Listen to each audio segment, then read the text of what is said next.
প্রিয় ভাইরা আমার, প্রিয় ভাইরা আমার, এই শাপলা আমরা ধারণ করি, শাপলার রাখে আমরা রক্ত দিয়ে প্রমাণ করেছি বাংলাদেশের জন্য আলেমরা রক্ত দিতে পারে। আমরা এই শাপলাকে সারা জীবন ধারণ করে রাখবো, বাংলাদেশের স্বার্থে, দেশের স্বার্থে, ইসলামের স্বার্থে যখনই প্রয়োজন হবে এই শাপলা তখনই দাঁড়িয়ে ইসলামের পক্ষে আওয়াজ তুলবে। এজন্য আজ মাওলানা মামুনুল হক দামাত বারাকাতুহুম তিনি এই স্মৃতি সংসদকে ধরে জাতিকে স্মরণ করাচ্ছে যে শাপলা ছিল, 5 মে ছিল, এরকম এক গণহত্যা হয়েছে, আমরা সেটার বিচার পাইনি। এজন্য বর্তমান সরকারকে বলবো পিছনের অনেক ইতিহাস রয়ে গিয়েছে, এগুলোর পিছনে আপনারা একটু নজর দিবেন। একদিকে শাপলা রয়েছে, 5 মে রয়েছে, আরেকদিকে সেই আর্মি বিডিআরের সেই হত্যাকাণ্ড রয়েছে। এগুলোর বিচার বাংলাদেশের মানুষ দেখতে চায়। এই বিচার যদি না করতে পারেন তাহলে তারা মনে করবে, তারা সেটাই ধারণা করবে আপনারা ব্যর্থ হয়েছেন, আপনারা সেটা পারেন নাই।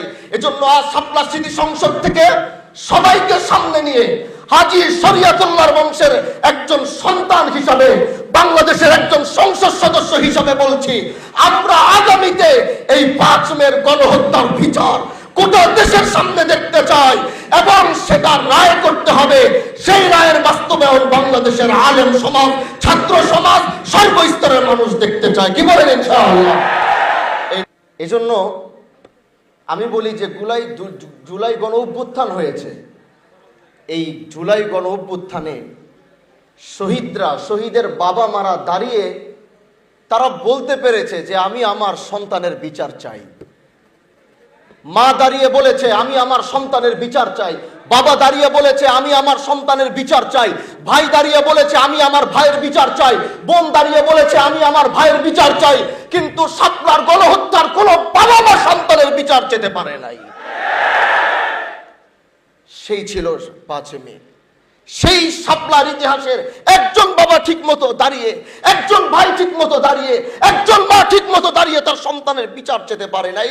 এরকম 17 বছরের জিনজালে আমাদেরকে আবদ্ধ করে রাখা হয়েছিল। কিন্তু সেদিন যদি সবাই একসাথে কাঁধে কাঁধ মিলাতো, 13 সালেই সেই ফ্যাসিবাদের মুক্ত করতাম আমরা বাংলাদেশকে। কিন্তু এজন্য প্রিয় ভাইরা আমার, যেই সময়টার কথা চিন্তা করে দাঁড়িয়েছি আজও মনে পড়ে সেই দিনটা। মাদ্রাসায় পড়তাম তখন, তো সবাই সেই শাপলার দিকে গিয়েছিলাম। তখন বয়সও খুব কম ছিল। যাওয়ার সময় বাসার থেকে বাবা মা বলল যে যাচ্ছ যখন, ওইখানকার মানুষগুলো না খেয়ে আছে, তুমি যাওয়ার সময় পানি বিস্কুট কিছু পারলে নিয়ে যাও। তো একটা ভ্যানে করে কিছু বিস্কিট কিছু পানি নিলাম, যাচ্ছিলাম। রাস্তায় মানুষ আমাদেরকে ধরে ধরে বলছে, কেউ এসে পানির বোতল দিচ্ছে, কেউ এসে বিস্কিটের প্যাকেট দিচ্ছে। যে এক মায়া দেখেছিলাম। তখন এই দেশের মানুষ যারা আমাদের মতো আলেম সমাজ, ছাত্র সমাজ ওই সময় দাঁড়িয়েছিল, সেই দাঁড়ানোটাকে, রাতের বেলার যে ইতিহাস তারা ঘটিয়েছিল, আমার মনে হয় সভ্য জাতিতে কোনোদিনও এটা সম্ভব হতে পারে না। আজও মনে পড়ে সেই দিনগুলো। বলে আমি আমার বক্তব্য শেষ করছি। ভালো থাকবেন, সুস্থ থাকবেন। নাসরুম মিনাল্লাহি ওয়া ফাতহুন করিম ওয়া বাশশিরিল মুমিনিন। আসসালামু আলাইকুম ওয়া রাহমাতুল্লাহি ওয়া বারাকাতুহু।